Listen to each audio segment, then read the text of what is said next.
better call somebody! You're listening to the On the Mark Wrestling Podcast. The best there is, the best there was, the best there ever will be. A podcast discussing all things AEW and WWE. Give me a hell yeah! Now, let's meet the host. Kyle Gagliardi. The face that runs the place. Jim Tucker. And Erica Marini. I'm the boss. I'm the blueprint. I'm the standard. Well, I think we've had enough talk. It's time for the main event.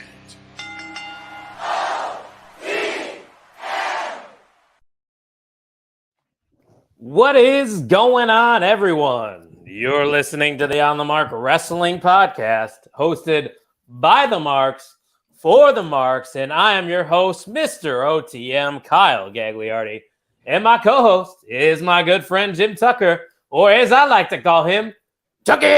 What's going on, Kyle? Probably should have done that about 28 minutes ago, but life happens, you know. Life does happen. Would you like to share a little bit of the reasoning why you're a little behind this evening? Well, we, had cross-country practice after school. Life was good, making moves, and then the smoke rolled in, which is very sudden. Like, you work out, clear skies. Remind the listeners where you live so they don't get confused why there's smoke. So we live in the Carson Valley, in the valley of Lake Tahoe and the Sierra Nevada mountains. And sometimes we get impacted by wildfires that are usually west of us, and started the workout. Air quality is a big thing, the AQI.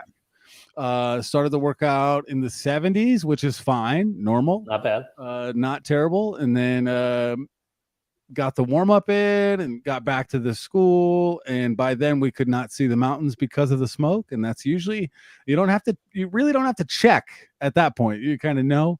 So adapted, went to the weight room, and then I had to wait on some rides and some more rides, and then I had to wait on some other kids to get some rides. So obviously that's not ideal, and that's not going to happen every week. So for the people that are tuning in here on a Thursday, don't worry, shit happens. You know, we all got other things. We're not getting paid full time to do this, Doc. We got kids to supervise and coach sometimes. You know, that's where we're at. So excited to talk about Clash. So bright spot in the day, this podcast. I'm glad we were still where I'm at with no cell service. In prison. I'm like, I don't know what's happening on Gag's end right now. I was confused. I was a little they're confused. Doing the show. I don't, so here we are. I almost canceled it just because I wanted to watch this football game that's on, and you'll see my eyes kind of, go upwards. I'm watching the game in the background here as we record live because the NFL season just kicked off tonight, and I'm sure a lot of people might be tuning into that, so maybe we won't get as many listeners. But hey, this is our second podcast of the week. We're popping off. We had episode 111 on Tuesday where we discussed all things AEW. And then tonight we are going to be discussing all things WWE, which a weekend that was really, a lot of the hype was behind AEW. It seemed that like the WWE kind of overshadowed it in a bit. Maybe that's why Tony Khan got mad at the press conference. Well, you look forward to All Out Weekend, and for us as wrestling fans, really excited about having WWE show back to back, kind of that nice weekend. Different. We were talking about different vibes, right? The morning, early afternoon show, the late show, Worlds Collide, and WWE put on two great shows. The unfortunate part on AEW's end is the headlines that they got because of their show, like as a result of it. Yeah. And we got a good Dynamite after it. Yesterday was great, but great show, I think AEW got a little bit more of the traction, but WWE put on two great shows, and I don't think they mind the fact that AEW has those headlines compared to, you know what I mean? Like, if AEW is going to steal the news and that's the news they're using, fine. Yeah, no one's talking about the world championship, changing hands there in the main event. No one's talking about Christian Cage beating the shit out of Jungle Boy. They're talking about what happened on that media scrum, and they still are, even though they did pop off with a good Dynamite last night. But yeah, WWE kind of exceeded my expectations this week, at least for WWE Clash at the Castle. I didn't have super high expectations. Like, you knew what you were going to get from the card. It was going to be solid. But I would say overall, as a whole, it kind of exceeded my expectations. What do you think as a whole? I had high expectations, and it met those. It met those high expectations. Great shows up and down the card. Worlds Collide was great as well. So I was satisfied how I thought I would be. Like, I was along for the ride and expected a good show, because now when WWE leaves the country, it's not just a glorified house show. Like, they've proven that they matter. And that was even in the Vince era with the Saudi shows too. Right. So I was pumped and amped. I think the most exciting part was the WWE's ticket count. It was very close to WrestleTic's ticket count. So it seems like the realism's coming out of the woodwork here. Matt Riddle got his first name back. Austin Theory has his name back, rooted in realism and things like that. So WWE is kind of the hot show right now.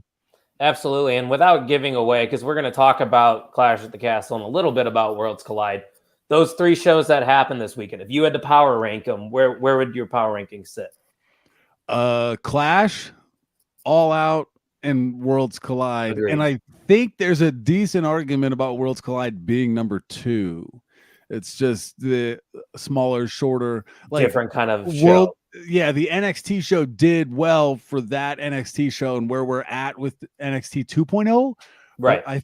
Clash was my favorite, and All Out was good, but it got overshadowed where it's like, it's hard for me to remember some of the things from that show because of what happened after. So yeah, and that's what's got Twitter talking. And we got Steve, the SCW, the wrestling channel. He says 2 shows in 1 week. OTM is spoiling us. Yes, we are. No, come on now. Acknowledge OTM indeed. And Dirk Vogus says, finally, I was getting antsy. Yeah, Dirk. Love to see. What's up, Dirk? Yeah, shit happens. But we appreciate seeing you not once but twice as he popped in for episode 111. And you can go back if you haven't checked out episode 111. It's all AEW, like I said earlier. Go to YouTube. You can watch us while you listen. Some people prefer that. We're gaining subscribers every single week. So shout out to every one of you, Tuck. I think we are at about 140 now for the subscribers on our YouTube channel. That's solid. That's higher than I would have guessed. I don't keep tabs on that. I know over on TikTok, we went over 400. Yeah, so 403. Little by little, brick by brick, we're building this wrestling community, not necessarily a channel, right? Like a community. We've formed some friendships and some bonds, and it's a great way for me to stay in touch with people back home in Indiana as well. So very exciting. Yeah, and if you're following us, that's a great way to support us, as is going to our website. Go ahead and check out all the stuff we have to offer with fall coming up. We got hoodies, long sleeves, joggers. Go to the onthemarkwrestlingpodcast.com. And every single weekend that there is a pay-per-view or a PLE going on, we do run a discount code. So stay tuned for those. We will announce them on every single show that we do. But let's talk about Clash of the Castle. And with On the Mark Wrestling, onthemarkwrestlingpodcast.com. Is it on the Mark WrestlingPodcast.com or on the Mark Podcast? On the Mark Wrestling Podcast.com. On the Mark WrestlingPodcast.com. Every purchase that is made goes directly into the pot. Correct. Right? Like it helps pay for the things. Again, not an exorbitant amount, but every little bit helps. So buying a t-shirt or a hoodie does negate a cost where you're basically a co-owner. Like you being a co-owner of the Packers, I mean, you hold stock with a t-shirt or a hoodie because you are helping pay the bills, and we appreciate that. Absolutely, because we're not just going to take that money that you're giving us for merchandise and go to the bar and buy a round of shots for people. That's not how we're doing it. It costs money to run this stuff, so it's going to go towards that. Vogus with a comment about football. Gabe Davis already scored the first touchdown for the Buffalo Bills. I am on the other end this evening, Tucky. I bet on the Rams, so hopefully they can turn things around here while we're doing this podcast. And Dirk Vogus says he got his beautiful long sleeve OTM shirt that Ryan got for his birthday, and he's digging it. Love it. Steve's got a question for us today. He says, you are both well-traveled and go to a lot of wrestling shows. Would you ever be tempted to watch a big show overseas? If so, where would you be interested in going? Doc, I'll let you answer that first. It's a good question. I am. I like my country. It would have to be like an English. I I'm terrified of not fitting in places. I don't want to go overseas to see the big show. I don't need that. But I would, and Wales seemed like a great host, right? Somewhere in the UK, I would love to get over there and mix it up. Japan feels way like maybe like hardcore and very different. So I might be a little bit timid there. Maybe you got to get that first one out of the way and get the confidence that you can hang in some of these places. So I definitely would be interested. That might be like with a kid thing, like mega trip with a kid. We can't spin that like our WrestleMania weekend. We're in Friday, out Monday. It would have to be a little bit more than that if I want. Probably a week at least. You got to make it work. Right? Yeah, no doubt. So that's a great question. I like that. What about you? It is a good question because we talked about that too on his show. How much shows that just us as a podcast OTM have gone to, and I'll be going to that one in LA. That's pretty far away. I've been to shows in kind of south. St. Louis is somewhat south, so. Yeah, I would be interested in going overseas. I think a big issue for me right now is I don't have a passport, and obviously that's not a hard thing to do. I'm sure we can get that done in like 20 minutes. But it is an obstacle. I think the process is quick, but it takes a long time to get it. Like to actually have that passport in hand. I think there's some. Yeah, I think that's a pretty big box. My wife was talking about a trip overseas next summer. Oh, okay. Maybe with the family. I'm not sure if that's actually going to be a thing. Leo's very excited about that. Apparently he wants to go. Not an option for him. So I've always wanted to go to Italy because I'm Italian, but I don't think they would ever I don't think they would ever host a wrestling event over there. I'm not sure if the Italian crowd's into the WWE, but yeah, I'm interested. It would take a lot and probably a very impressive card, and it would probably have to also be a WrestleMania. I would say I'm not going to be traveling for SummerSlam. Yeah, the Clash brand has to develop and become a very predictable thing. If that's what they're doing overseas, you can, like Triple H said, you can clash a lot of places. The Clash it might not be the Clash at the Castle Tag. It could be Clash at wherever. The Pisa, the Leaning Tower Pisa. Ooh, Clash at the Eiffel Tower. That'd be sick. A Clash ring on Tower. Yeah, that would be cool. But I'm interested. Logistically, though, it feels like many Zoom calls and questions and logistics. So, like we've done pretty well. The St. Louis, the Nashville, and LA is gonna be great. So, Steve said that Italy got a Raw ones. I did not know that. He said I'd love a Roman themed show. Bogus is saying send me to a Saudi show. Those seem super dope. Well, now just get me out of there safe. He says. Yeah. Good luck. It's a big one. Yeah, but. Oh, yeah. Good question from Steve. So let's actually get into Clash at the Castle, and we'll go with that opening matchup between Damage Control, Bianca, Alexa, and Asuka, because I thought they gave the women a lot of time here. And with a smaller card, I kind of expected it to be the case here, Tuck. But it was so similar to what they've been doing on Raw. Everybody got their chance to shine. And in my opinion, the right team goes over. You got Damage Control, who now has this new theme song, new Tron, new everything, and they needed some credibility, and they got it here, I believe, with their win in the opening match. Well, and again, they won clean, but it took all three of them getting work in on Bianca to get her pinned. Bayley pins Bianca. There you go. You have a setup. It was just utilized well. And although the team of Bianca, Asuka, and Alexa is a strong team, a very strong team, they're coming together just for this one cause. When Damage Control has a mission, kind of like a vision statement, they know where they're going. They have great chemistry. It made sense. Nobody got hurt from it physically and with their push. I thought it was great. Yeah, after them losing that tag team title match on Raw earlier in the week, they definitely, I think, needed this win. And like you kind of said, too, it sets up Bayley to be next in line for Bianca, because even though everybody else hit a finisher to lead to the finish, Bayley was the one that actually got the pin, and that's going to go into the record book. So it sets that up for the future. I believe Extreme Rules is the next show, right? Yep. Philly, right? Yeah, I think so. So that obviously will be a match on the card for the Raw Women's title, which if that match were to happen, I would assume that Dakota and Io probably are going to get a tag match as well. And then if you get to that point where all three women of Damage Control have a title match, I could see them all winning it at Extreme Rules. I don't know about you. It's fun. Do you want a lot of gold held by a few factions? Interesting spin, I'm here for it because Extreme Rules is a one of those B-level shows. So, right. Yeah, it kind of sits in with like all the gimmicky pay-per-views like the TLC and the Hell in the Cell. Mm-hmm. Even though you'll have probably a couple good matches, it's not always the best build. But Bogus is getting early on a Mania prediction here. He's saying can't wait till Bianca and Rhea at Mania where Poppy goes over. That's his way too early prediction. I think that eventually is what we are probably headed to. Maybe Bayley wins it off Bianca and Bianca finds a way to get it back before WrestleMania, and then they can go in that direction.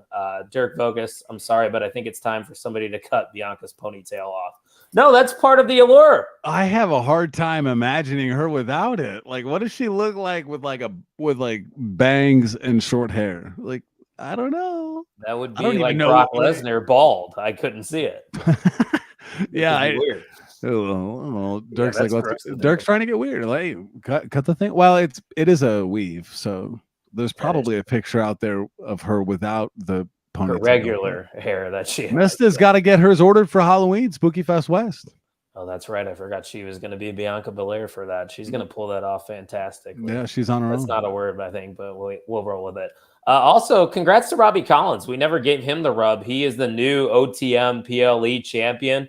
Very fitting. He wins it when it is in his home country. So good for him. The youngster getting a big win there on Saturday. I just imagine him applying the war paint before he submitted his predictions on the Google form, ready to go to war. He had a great night, and we had a great day with the show. Yeah, there was a lot of good wrestling, especially for Ian and I, who went to GCW War Games that same night. So just think about that weekend for Ian and I, because Friday we attend a show from 11 to 2 a.m., GCW and Black Label Pro. Then we wake up Saturday morning, we watch Clash at the Castle, and then we go to a War Games GCW show. Wake up Sunday morning, we were going to do Top Golf, and then we had to pivot, but we end up watching a little bit of Worlds Collide on Vogus's phone, followed by All Out at night. So it was just a weekend filled with professional wrestling. And after All Out, did you drive home? You drove home after Vogus spent the night there? Yeah. We got back around like 11:30, and it would have been like an hour and a half drive. So I was like, I already paid for this hotel room, so I'm just going to might as well. Yeah, I agree. So let's talk about this match. Sheamus versus Gunther. This is the match that got a lot of people talking. Easily my match of the weekend talk. I don't know about you. Just talk to me a little bit about this match and your feelings about it. I feel like my chest is getting tight, like thinking about it. I'm like replaying the sounds of flesh on flesh, forearms, hands on chests. My signed Walter picture was basically that picture on loop where the hand is impressed so far into Ilya Dragunov's chest. The skin is enveloping the hand. It was hard hitting, but it wasn't that big boy match where they're just spamming finishers the whole time. It had Kingston versus Ishii. It wasn't that. Right. And so you remember the hard hitting spots, but there were a lot of great near falls. You can't ever count Sheamus out, especially in Wales. So it was a great show, and I was interested in how Gunther was received. And we got, what's his name? Vinci back? Oh yeah, Giovanni Vinci is officially back with Imperium. Cool. Formerly known as Fabian Eichner. If you didn't know that, that was the group with Alexander Wolf was a part of that as well, but he unfortunately got released about a year ago. But it makes sense to bring him back into the fold because, I mean, he wasn't doing anything bad in NXT. I believe he just had a North American title match against Carmelo Hayes, but it seems like Gunther has a little bit more juice now too, once with Vinci and part of that stable again. Yeah, and I think he did well with his time in the press conference. Gunther is growing on me. I had to remember his name. It used to be Walter. So I think that's been established. Again, all the times you change the names, you gotta spend some time. But now like Steve said, now we have another trio in the Right. fold. He's looking at Imperium versus the Brawling Brutes, which I'm here for. It's gotta happen. You know, and are they going to go back to Pete Dunne, or are they just going to keep calling him Butch? I think they go back to Pete Dunne. I'm here for it. But then you also have those three that over time, depending on how long they want to keep the straps on Roman, that could be someone. Again, a lot of these guys that are losing to Roman are unattached. They don't have the support of the options. And now Roman added another card to his deck too that we'll talk about later. So that match was great. Imperium is great. Big fan of Gunther and Sheamus. Match of the weekend, in my opinion, as well. And now it's time to applause. My finger's on the right button. Hi, Mom. Hi, Donna. What's going on? That's also an underrated part of the match. That's true. I love that part. Just eyes up with chaos going around them. That's how you build up the intensity for sure. And my mom says I miss Jimmy T.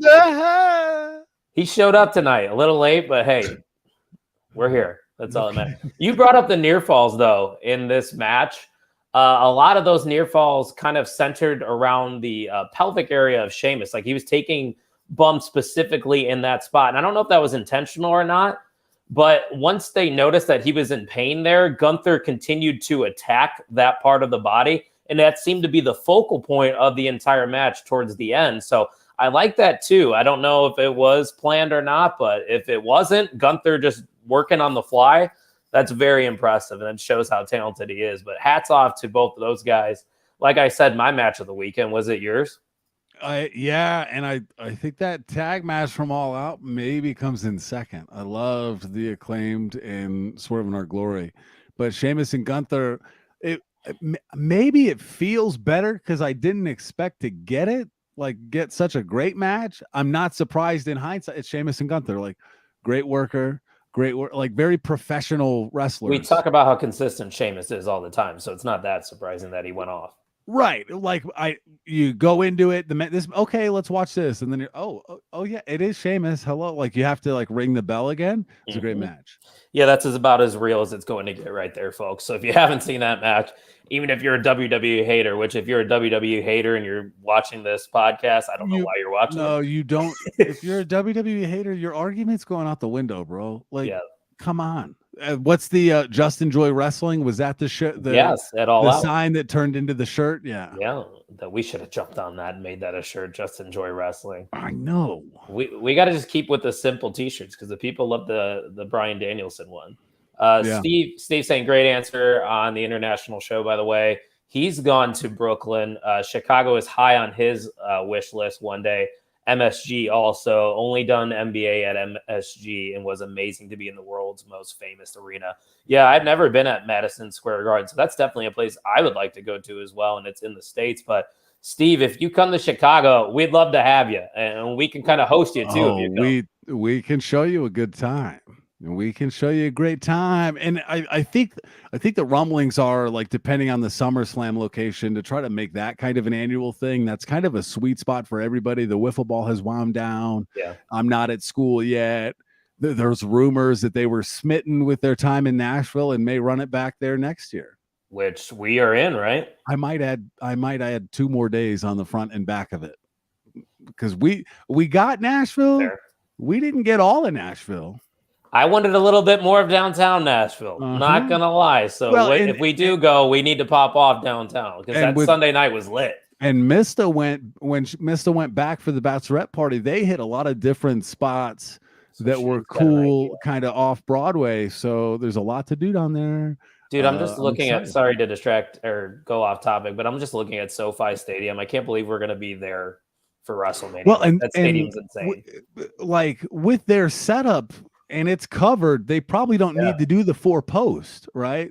And it didn't get in the way for us at SummerSlam, and it wouldn't get in the way for WrestleMania. But I'm thinking full view, maybe room for more seats, and because they are smart when they do the 4-post, they do kind of restrict some of those corner sections that would be a crappy view and sell them absolutely last. Like at the Royal Rumble, right? So. I'm excited.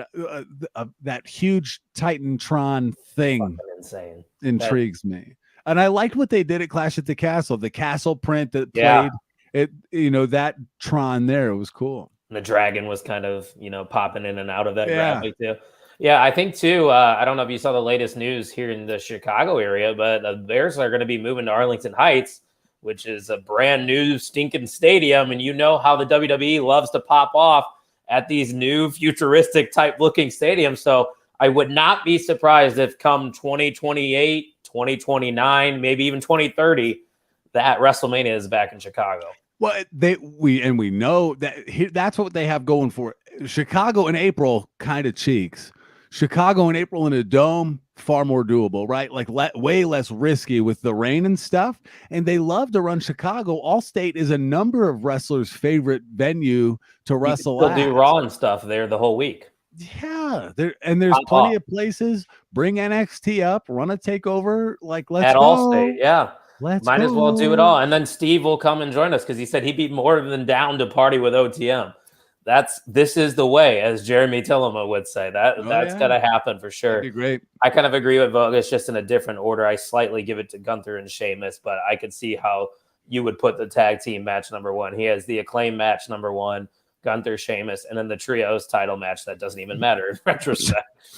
What a funny thing, right? Like in hindsight, it's not a thing anymore. It didn't happen. Yeah. A blip on wrestling right now. And Tony would have an aneurysm if WWE took over Chicago. I'm serious. I'm not going to take this shit. Yeah.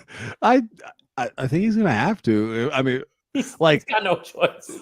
The WWE train is going to go where it wants. Even if there's not tracks, they're going to lay the tracks and they're going to lay it down. So, Tony can Chihuahua vibes from Tony right now.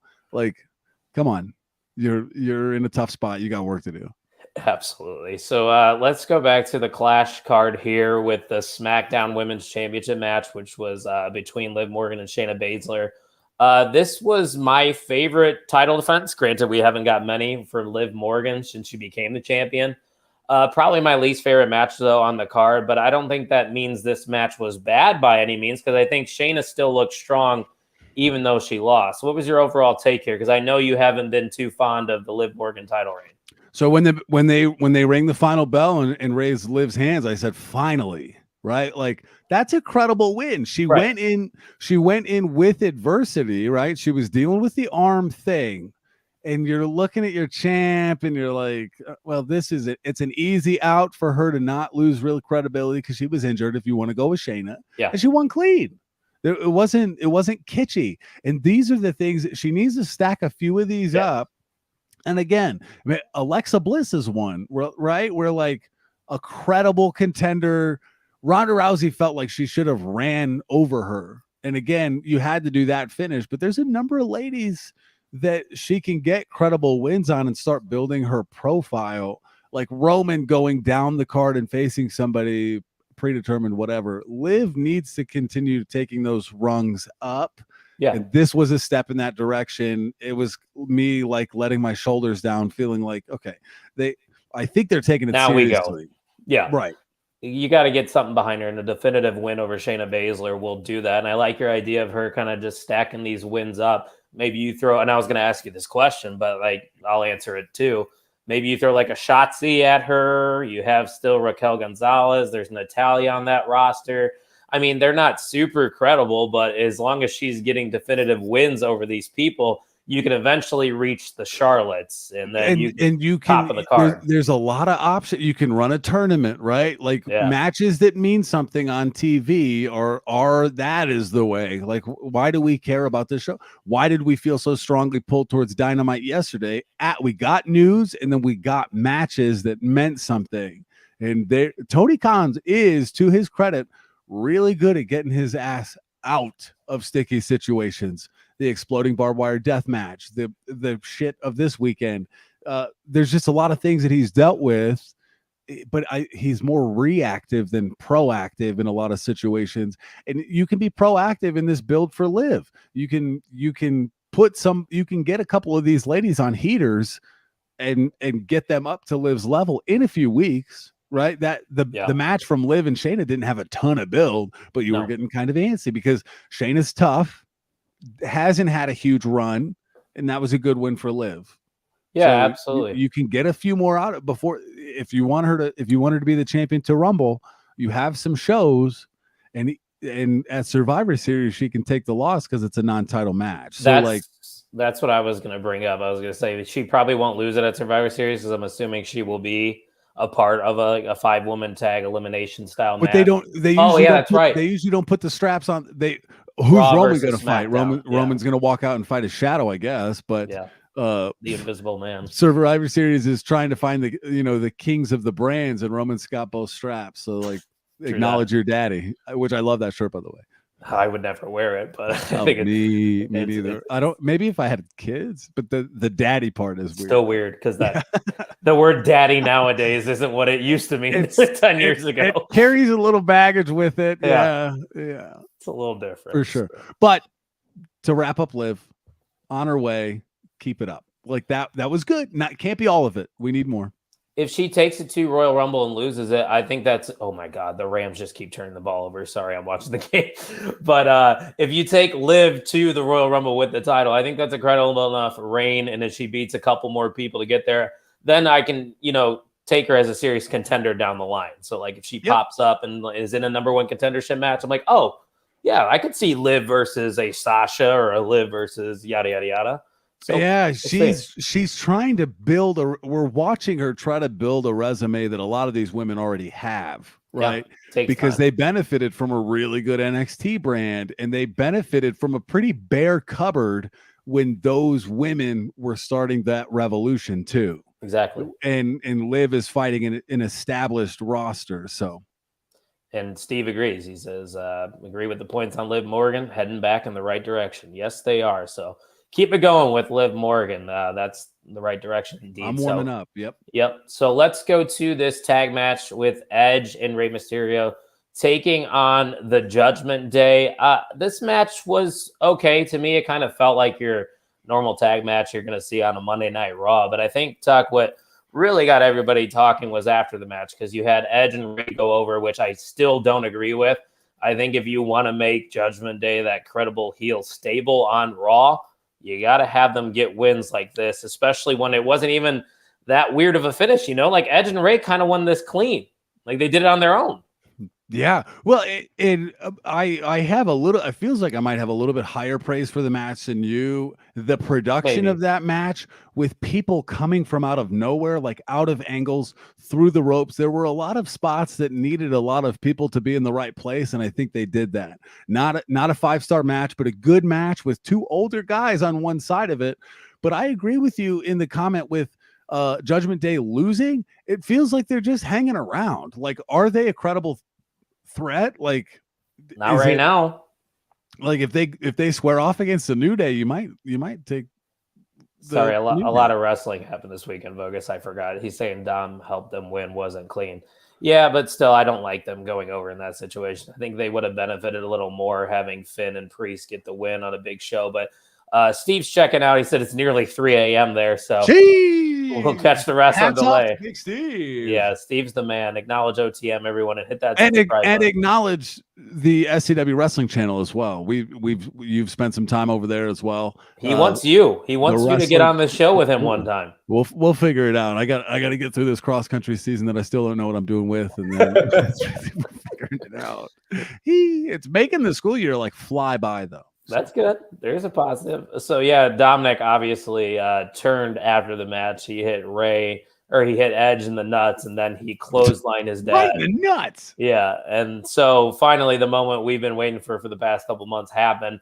I thought it was a well executed heel turn, and as we saw on Monday Night Raw Talk, he is joining the Judgment Day, because at first we didn't really know, but it was confirmed that Rhea kind of brought him into the group, which I'm okay with him being in that group. I think it makes sense. He's got this serious side to him now, and the presentation on Monday Night Raw was pretty good. What did you think about the overall Judgment Day vibe with Dom in it? I liked the callback to the clothesline that I was unaware of in the moment, right? So that's great storytelling, a little extra spice and seasoning to something that seemingly went off, but then there's that other layer to it. And it gives Dom something to do, separates him from Dad, right? And we'll see how it goes. Did he say a word on Monday? Like, did he talk on Monday? Like, No, so Rhea he's got Poppy turned him that. into a man. He doesn't speak now that he's a man. Sheesh. Poppy. I can't get over that. I love it. It's great. Here's where we are. She needs the actual daddy, necklace from Dom. That's the vibe she's giving off for me. Oh yeah, I'm here for it. That would fit. No, I think those would sell on WWE. They'll sell anything. Oh yeah, they'll make money off anything for sure. But no, I think it's good for Dominic because all of his WWE career, he's just been Ray's son. He's just been there. There's nothing really special to Dominic Mysterio. Now at least you gave him something different. He can dive his teeth into this. Maybe there's something else there because if this doesn't work with the Judgment Day, maybe Dominic Mysterio just ain't it. Maybe he isn't, as good as his dad, which is it's big shoes to fill because Rey Mysterio is probably the greatest luchador of all time. And he's like in the system. And he still doesn't seem like he's spending a lot of time in the weight room, like kind of doughy and underdeveloped. We didn't see MJF from Double or Nothing to now, and he took his shirt off yesterday, and he's absolutely peeled. He's Love cut. it. Dom can do that. I hope. You know what I mean? Look at Ray. Ray's cut too. He's kind of stacked for his age and what he's doing. And I don't know, he might be taking special vitamins, but if they're good enough for Dad, let's not assume. Let's not assume. I said vitamins. You heard what I said. I know what those vitamins actually meant, you bastard. Let's move on here. We got two more matches to talk about from Clash at the Castle. One of them being Seth Rollins, who defeated Matt Riddle. We can call him that again, which is nice. But I'll tell you what, Tuck, when this match started, it started with the, throwing fists, which it should have. I was kind of expecting more of a fight feel because it was more of a wrestling match just because of how that promo was on Monday Night Raw. But overall, these two had some legit chemistry in the ring. And I hope we see a trilogy, maybe even 4 matches between these two because it just left me wanting more. I don't know about you. Yeah. When it comes to this, like, it felt like Sheamus and Gunther. I don't care if that's a rivalry now. Like that was a great match that happened. I don't know if you top it. There is still room for Rollins and Riddle to top, even if that was a 4.25, 4.5 star match. I thought it was a great match. And it was a good start to the feud that I hope to get more of, much like the Uso and the Street Profit feud that we had. Like every time they were coming out, it was almost like their worst match was at SummerSlam, Yeah. Like they had a lot of great matches. This has not run its course yet. I think we're only starting. It would be pretty wild too if this feud went on for the rest of 2022, because then Rollins' 2022 is basically just Cody Rhodes and then Riddle. And that would be one hell of a year for Rollins, because if you look up and down at least my match of the year candidates, Seth Rollins is on that list a lot. And I think that speaks volumes to the work he's done. And he's not even in the title scene, but he still references the title here and there. So it's like, yes, he's away from the title, but at any moment he could, just venture off and go at it. It's that air of like, I just have something to do right now. Like I've got to mess around with Cody right now because there's problems. I got to mess around with Riddle right now. Understand, I'll be there and I'll get back there because he's really the only one that has a win over Roman during his title reign. Forever, it seems like. Yeah. So I'm expecting us to get a Falls Count Anywhere or maybe just an Extreme Rules match with those two at the next PLE, which should be great. Don't be surprised if that's the match of the night right there, because like I said, what we saw here at Clash, I want more of it. I need more of it. And keep those fiery promos coming. Let's get personal, That's the stuff that got interaction on social media and makes people want to come back to Monday Night Raw. Hell, look at this week's Raw rating. I think it hit 2 million, didn't it? I'm not sure, but I would not be surprised. Yeah, it's interesting. Shout out to Riddle in that instance for allowing that to be said. Some of those things, takes a man. Good shit. So let's go to a quick 20-second break here so we can recoup, and then we'll get into the main event at Clash of the Castle and a little bit of NXT Worlds Collide. What's everybody saying about the On The Mark podcast? It's just insane, and I love it. Non-stop hardcore energy. Unlike any other. It's a great show. We'll be right back after a brief intermission.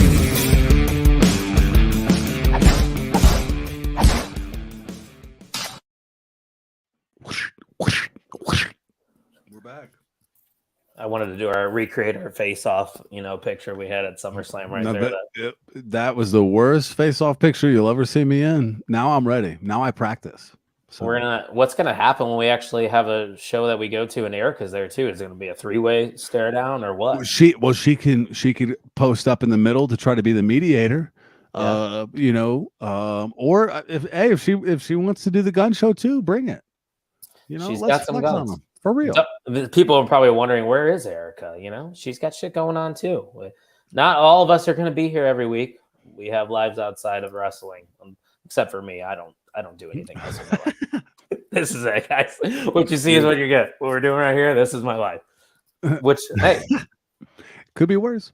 Could be worse indeed. So let's talk about that main event, because the atmosphere for it was spectacular. Of course, we got Broken Dreams for a little bit as they showed it on the video package there. The crowd reacted very well to that. I popped for it as well, but we didn't get it for the actual entrance, but who cares? We still at least got it. The crowd obviously firmly behind Drew McIntyre throughout this entire match.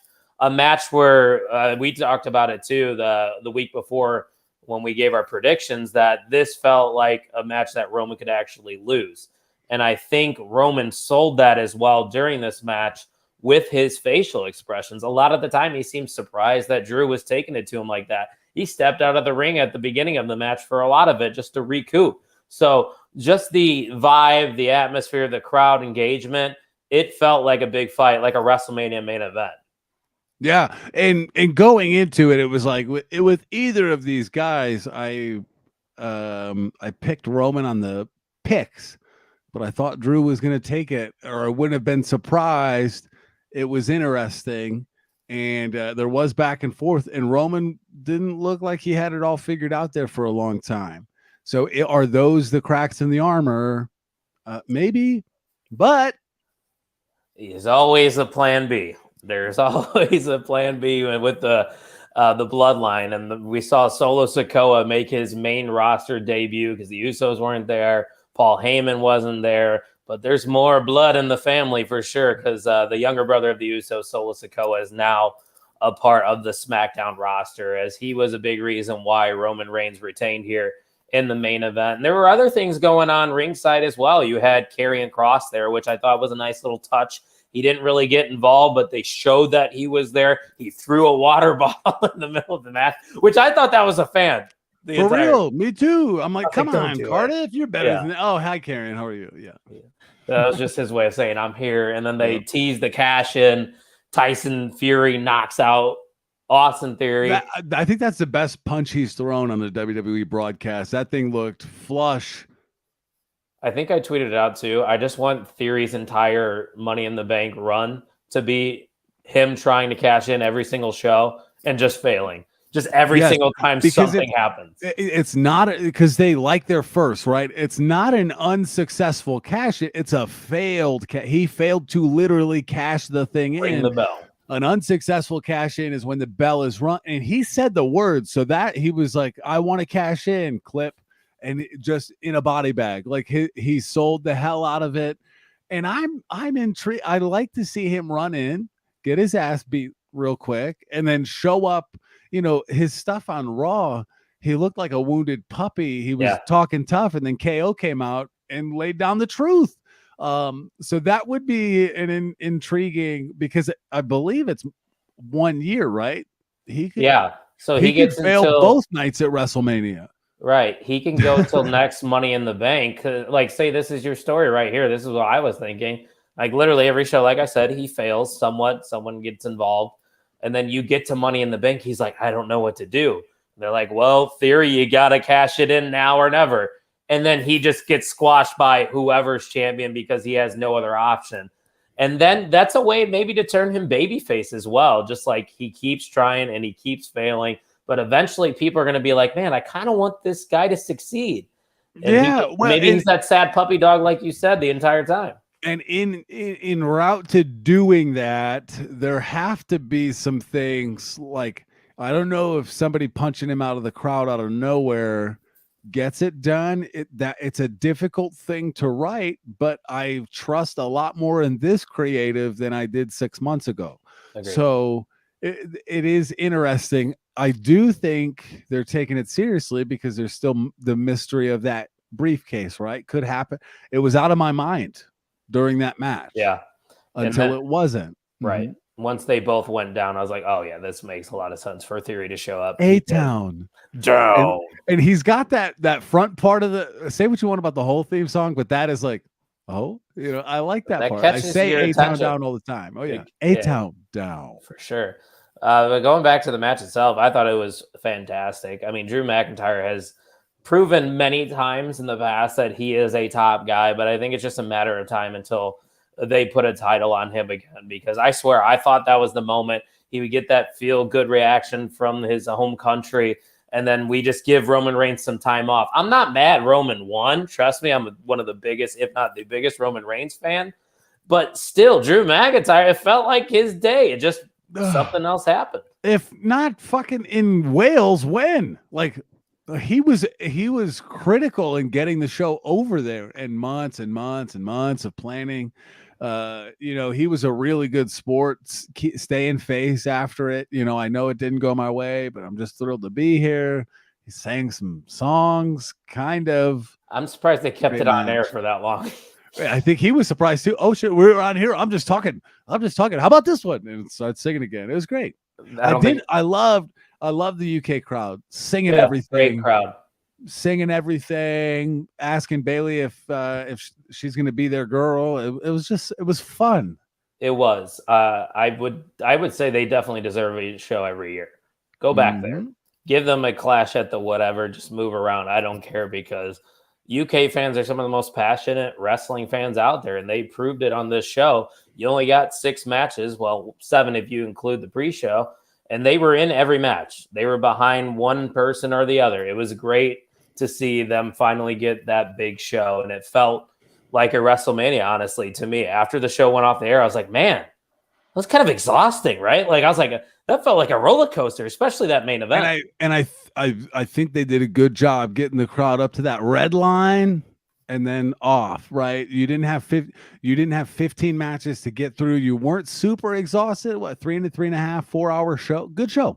And then it's 2:00 out here when the show ends. I'm like, I've got the rest of the day to do whatever I want. Right? Still have the whole day in front of you for sure. So overall, you said it was a good show. What would your rating be for this PLE? 9.25. I was going to say about the same thing, like low 9s, an A-. It was exceeded my expectations. Yeah. Yep. I expected a good show, and it was like better than I thought it would be. Absolutely. So let us know in the comments section what you guys thought about Clash at the Castle. I'm excited for the direction they're going to be going with a lot of those feuds. I'm assuming Drew and Cross are going to go at it unless they kind of get incorporated with Roman Reigns and we do a triple threat. That'd be something. And that's another way for Roman to lose. There's some shenanigans. There's more layers involved to kind of keep the Usos and Sikoa at bay too. There's still a lot of things to do. They've done the one-on-one match over and over and over and over again. Throw Roman in a ladder match. Let's get weird. Ooh, I like that. Somebody goes to the TLC match at Extreme Rules. And you can go up and get both belts. If you only grab one and you're good with it, you can head out. Like, so-and-so. Drew gets up to the top and he gets a strap. The ladder's pushed off. He falls down. Well, he's that guy. He's got that one. He's out. What if Theory cashed in a TLC match? Like, there's things you can do. Ooh, I like it. I didn't even think about that. That's good. And of course, you're going to see now a little bit of probably a rivalry with Solo Sikoa and Sami Zayn, I would assume, which then could eventually lead to Sami and KO reuniting and maybe taking on the Usos. So there's a lot of exciting possibilities going on in WWE. It's just a good time to be a fan. So Let's go to a little bit of NXT Worlds Collide. I rewatched this show when I got home on Monday because I saw bits and pieces on Vogus's phone when we were at the bar. One thing that stood out to me right off the bat was that opening contest between Ricochet and Carmelo Hayes. That was probably my favorite match on the card. Very cool, once again, to see these main roster people kind of pop in and out, don't you think? Yeah, it's effective. It drives a little bit of interest. And again, like it's not Roman going down there, but Dolph Ziggler's on NXT. I'll peek in, see what he's up to, right? I like him. Ricochet, Nikki ASH, and Doudrop. They're smart. Mandy Rose went down there, and I don't know if she wants to come up now. She's killing it. She's the face of the women's division in NXT. Doing well, and I don't know what that contract looks like going from main roster down, if she held the same money or something like that. But like, if I'm Mandy Rose, I'm not dying to go to the main roster. I'm living this sweet life because, again, one of the hardest parts about being a pro wrestler is all the travel. She's just in Florida. That was Ciampa's big thing. Like, why would I leave? Like, we're just here. I can think of worse places to spend your time than Florida. Yes. The weather ain't that bad down there. No, and like you said, the Ricochet match to lead off the show, banger, right? So good. Mm-hmm. So good. I kind of want Ricochet to stick around. He had a match with Trick Williams on NXT this week. I don't know if you watched I didn't see it, but I was aware. Yeah. Yeah. So if he hangs around for a bit, I'm cool with it because he can easily go right back up and, fight for the IC title or something like that because he is a former champion. Vogus acknowledging Mandy Rose, who is the champion. Let's talk about that match then. Mandy Rose, Miko Satomura, and Blair Davenport. Another solid match. It's cool to see Satomura come over to the States because she's a legend overseas, and that's a pretty convincing win right there for Mandy Rose, kind of cement her legacy in NXT. Well, and I think the commentary team did a good job relaying how much of a threat the other two were at the beginning and throughout the match, laying it down that these are two credible threats to the title. Because I wasn't very familiar with either of them, and that's a hard thing to get over. But Mandy looks strong. She won against two great opponents. Yeah, for sure. I like Blair Davenport too. I don't know much about her, but I think she's got something there. So hopefully she sticks around in that women's division because I enjoyed her work there. But yeah, Mandy Rose has proven that she's legit. She is a champion. She's holding her own down there for sure. Another thing that happened on NXT Worlds Collide is Kemp turning on the Creed brothers, kind of the cracks in the foundation there for Diamond Mine as they lose to Pretty Deadly. A yes, boy. Can I get a yes, boy in the chat? Pretty Deadly doing some fantastic stuff as well. I love their backstage segments on NXT. And once again, regaining the straps here at Worlds Collide. What'd you think? Well, they're kind of sneaky with them too. They got to hold on to them. Now they've got to earn their title run, which is not something they super said months ago. So they need a good, strong run. But I'm excited for them to have it. The Yes Boy tweets are going to get back in circulation. I was going to say I kind of missed those. I haven't seen them a lot lately. April was the first time I started popping off with the Yes Boys. They were yelling it at me during the marathon. So it's been a minute. Yeah. Time to bring it back because they're holding all the straps. But they got what's her face with him that I hate. Who is it? What's her name? Lash Legend. Which, by the way, I tweeted a thing about like not liking Lash Legend. Apparently, there's like a cult fan base on Twitter that like defends her. You fucked up. Yeah, I was like, I don't want the smoke. It's just Lash Legend, people. What is happening? This doesn't even make sense. She's our queen. I'm like, what? Like, no, she's not good. She doesn't have to be. Stop. Like, come on, quit. There's a lot better people you can attach yourself to in NXT. I don't think Lash Legend is the one, people. I mean, come on. When you woke up, you probably didn't think you were going to get that smoke that day. There's Cora Jade. There's Roxanne Perez, which Roxanne Perez had a good match with Miko Satomura on NXT, which Rollins even tweeted about it. Going back to Rollins' tweet, too, a little bit.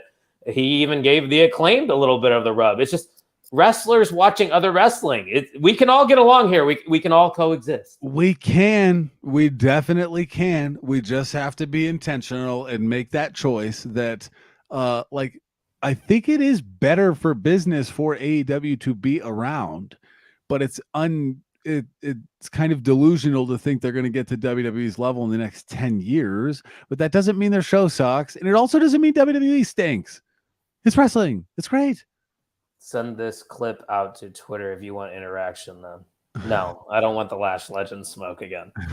We don't need that. She does suck, by the way. Take Wow. that, you stupid marks.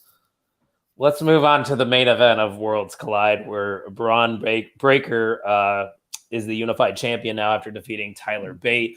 Another very good match, and that seemed to be a common thread. Nothing spectacular on Worlds Collide, maybe other than the opening match, but good stuff here from Braun Breaker. He's another guy that's, I wouldn't say he's similar to Roman, but he's stacking credible wins like Roman Reigns on that level of NXT, where when he loses his NXT championship, it's going to be a big fucking deal. Well, and like coaches of teams say, like, especially pro sports, like, I didn't make the schedule. What do you want me to do? Right. Braun, that's where Braun's at. He's like, I'm fighting who I fight. What do you want me to do? And I'm stacking these wins. At some point, the pipes are going to burst. How long do you think he keeps it up? I kind of believe that they are doing a slow build with Apollo Crews, even though I think he just lost to Grayson Waller. And eventually, if anyone were to take it from him, it might be Apollo. But you could also go the Carmelo Hayes direction, because he's the fucking dude. Like, if there's anybody that's up to par with Braun Breaker, I think it's Carmelo Hayes. But I don't know. Carmelo loses a strap, he might go up too. Yeah, him and Trick immediately. You guys don't need the NXT title, like that step to get up there. We'll see. True. Solo never held the NXT gold, did he? Never held anything, no. And here he is. It feels like he's going to be important. So it helps when you're in the Anoa'i family, though. From what I hear, yeah. Yeah. Kind of a big deal in wrestling. A little bit, yeah. Know. But overall, what'd you think of Worlds Collide? Good. Yeah. B plus. Just good. Say 8 out of 10. Yeah, it just, that card with the other two cards and everything that happened, they're in a tough spot. But for those younger guys, any kind of show at any time, new, special, different, good. I think that we won the weekend. We did. Yeah. And I used to see a lot of hate for NXT 2.0, but I think people are starting to slowly come around to it, because I think they've been very consistent over the past couple months. And these, I shouldn't call them takeovers. They're kind of live specials now. I don't think they label them as a takeover, but it still kind of gives you that feel like every single match is going to deliver and it's going to be good professional wrestling. Well, I think they turned down the horny knob a little bit, and they're going more towards that pro wrestling, the NXT we're accustomed to. There. It's just a neon logo now. I think they're shying away from the cartoonish bits a little bit more. And they're placing the focus on the wrestling the way that the Black and Gold brand did so well. So I'm here for it. Yeah, next week is their actual 1-year anniversary show. So I'm sure they're going to pop off with some more good matches. I believe you can vote on Carmelo Hayes' opponent, and you can also vote on the stipulation between the Creeds and Pretty Deadly, which Raw and Panties match. Let's do it. Roddy Strong on a pole match. That'll go over well. Which I would like to see maybe Bobby Fish come back to NXT just to, get with Roderick Strong, since he's kind of, because I don't know that I still don't know if we've ever answered how much fish would Bobby Fish fry if Bobby Fish could fry fish. I don't. We need to find out. Like, I'm kind of dying. We need to know.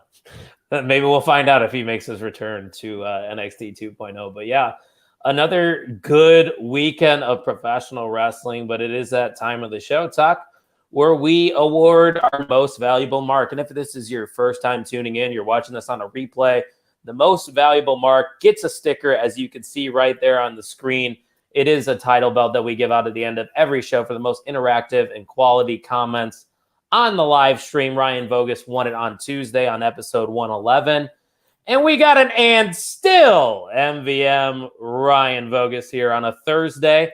This is the man that has been running the MVM. So if you want to come in, get that sticker, get that title, you got to join us live every Thursday, 7 p.m. Central.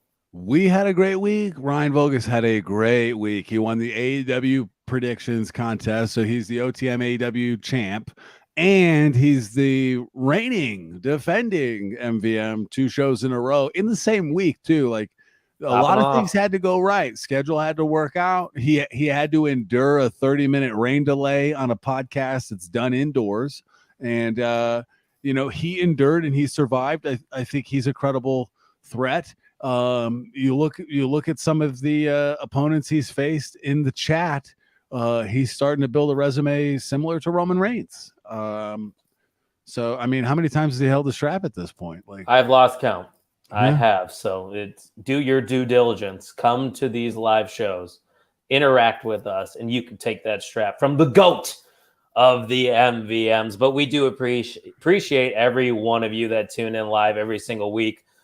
We might be doing more episodes if possible. I kind of like the idea if there is a heavy wrestling weekend of doing 2 shows. Maybe we'll have some guest hosts here and there, but I know, Tuck, you're busy, but that seems like something we're interested in, right? I've always dabbled with the idea of a live reaction 10 minutes after the show is over. You know what I mean? Like, let's get in and cut one and see how it goes. Maybe shoot after a show, a post-show shoot. And the comment section would give us more to maybe outline for an actual show. There's a lot of things to do, a lot of options. So as we get into that winter, which is heavy wrestling season, I think there's more of an option or more options there. Vogus said would be a shame if I got stripped of the title after this historic week. Yeah, just don't say anything on a press conference, Vogus, that bashes the podcast, and you'll be good. The thing that Vogus has going for him is he's not required to do a media scrum immediately after. We will not scrum. Yeah. No, it's not Scrum Thursday. It's Come Tuesday. Absolutely, sir. I love how I said too before the show. Let's keep it short. We went an hour. It's just two of us. I was able to watch the game in the background. I didn't miss anything. Dudes. We're making it happen. Yeah, it worked out. So yeah, if you haven't listened to episode 111, go ahead and do so. It's on the podcast feed. It's on our YouTube channel. You can access it anywhere. Make sure you're following us on all the great social medias that we have: the TikTok, the Twitter, the Instagram, and follow us on Facebook, of course. And Tucky, I think that's all we got for him this week. Why don't you send us home? And I think all we got was enough. We laid it down this week. We battled. We overcame adversity. Our wrestling community is slowly building. We just passed 6,500 total downloads. Will we hit 7,000 by the end of the year? I think. I wouldn't be surprised. So little by little, we're growing and growing. And just like the sign says, we can just enjoy wrestling. And we had a great weekend to do that. Next week, we've got Raw. We've got a Dynamite that with implications and a Rampage with the tournament going on. We've NXT's year anniversary. The anniversary. We've got new Trios champs. What's going to go on with that? And then we also didn't mention him. Dexter Lumis still out there. Still being a creep. Love that camera angle, just to throw a little sauce on at the end there. Visit the On the Mark Wrestling Podcast.com. Get yourself some merch and literally help us pay the bills. We'd really appreciate it. Until next time, ladies and gentlemen, thank you for listening to the On the Mark Wrestling Podcast.